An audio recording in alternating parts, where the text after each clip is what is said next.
Tentang sebagian paham menyatakan peringatan Maulid Nabi katanya bid'ah. Maulid Nabi itu bid'ah. Kalau Maulid Nabi bid'ah berarti panitianya masuk neraka. Jamaah yang datang masuk neraka.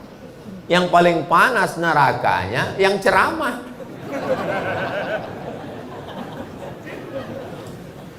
Maka dijawab oleh Imam Jalaluddin Abdurrahman As-Suyuti. Nama kitabnya Al-Hawi Lil Fatawi.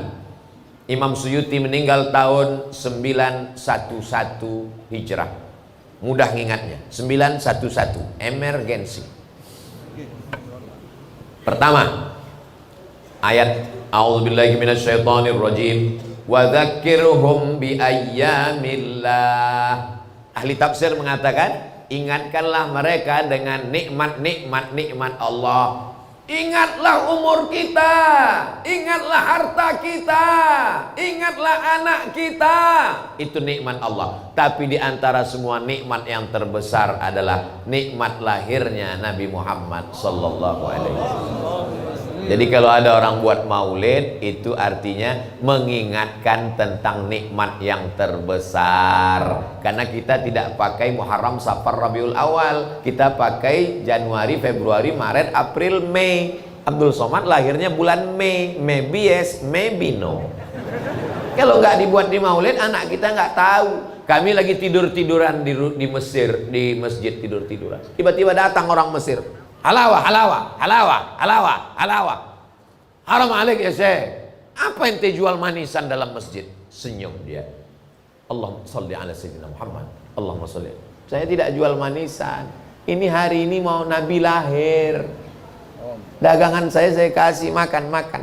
Begitu cara dia mengenalkan Nabi. Jadi maulid itu sederhana. Pas hari kelahiran Nabi, belikan manisan-manisan, bagikan ke anak-anak. Allahumma sholli ala sayyidina Muhammad. Allahumma sholli ala sayyidina Muhammad. Ada apa om? Ini hari kelahiran Sayyidina Muhammad sallallahu alaihi wasallam. Tiba-tiba ada yang ngetuk pintu rumah kami waktu kami ngontrak di Mesir, dekat dengan rumah Ustadz Munib, dengan dekat rumah Ustadz Lutfi Godal. Assalamualaikum. Assalamualaikum. Kami intip dari pintu. Wah, Sohibul Bait datang, berarti kita rumah belum bayar. Gawat kita ini. Buka pintu, dia datang bawa nasi kuning dengan ayam. Ada apa? Ghalat, ini salah kasih nih. Ada min Said, tuan rumah kami namanya Said. Said ngasih makan. Ya ada apa Said tiba-tiba ngasih makanan? Allahumma sholli ala sayyidina Muhammad, Maulidur Rasul. Ternyata maulid itu bukan tabligh akbar rame-rame di masjid. Setiap rumah maulid. Undang Habib datang rumah, baca burda, Maulaya salli wa sallim daiman abada ala habibika khairil khalqi kullihim. Makanya kata Imam Jalaluddin Asyuti, maulid itu isinya 5. Yang pertama baca Quran, yang kedua baca sejarah Nabi, yang ketiga baca doa, yang keempat silaturahim, yang kelima ada makanan. Makanya nanti kabarnya habis ini ada acara sarapan pagi bersama di rumah masing-masing. Jemaah yang dimuliakan Allah. Hah? Kata Ustaz Munib, maujud kata Ustaz. Supaya orang paham apa itu maulid. 2, baca nanti kitab Al-Hawi Lil Fatawi.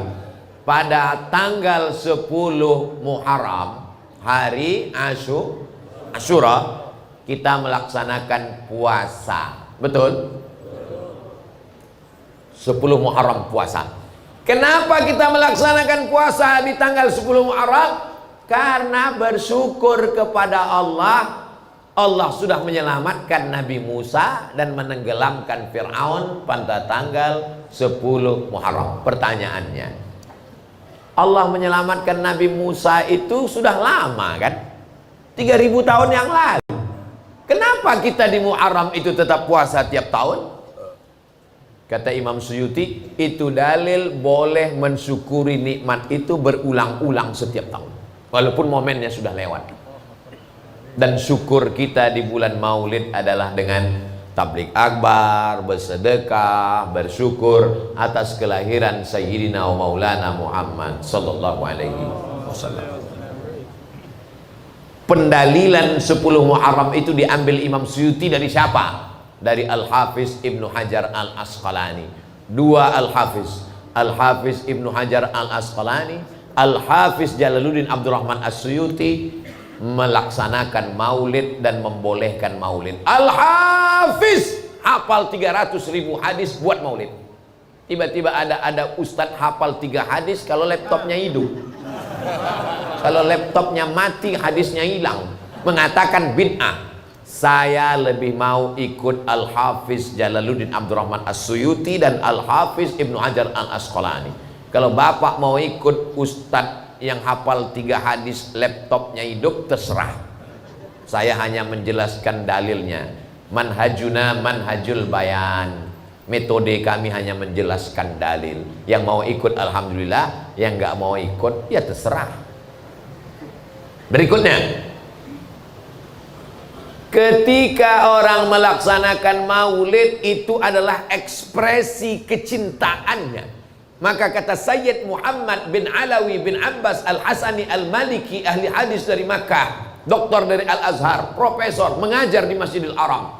Apa kata beliau? Kalau ada orang bertanya, kenapa kalian buat maulid? Kenapa buat maulid? Berarti sama dia dengan nanya, kenapa kalian bahagia dengan kelahiran Nabi Muhammad SAW?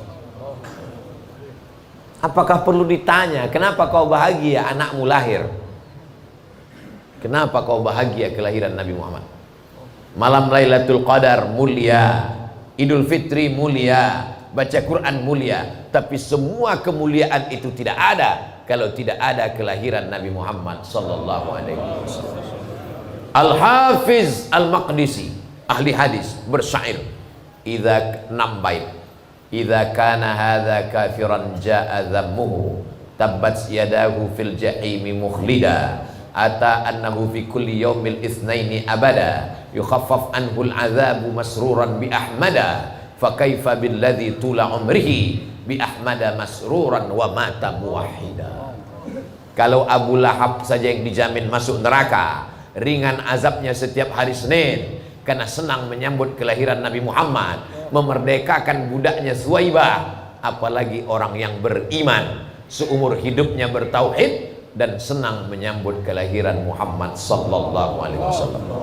Jadi siapa yang senang maulid, Abu Lahab itu diringankan azabnya setiap hari Senin. Disebutkan dalam Sahih Bukhari, diriwayatkan dari Abbas bin Abdul Muttalib, Abu Lahab diringankan azabnya setiap hari Senin karena senang menyambut maulid. Jadi kalau ada orang Palu maulid tapi nggak sholat, itu setiap hari Senin azabnya ringan.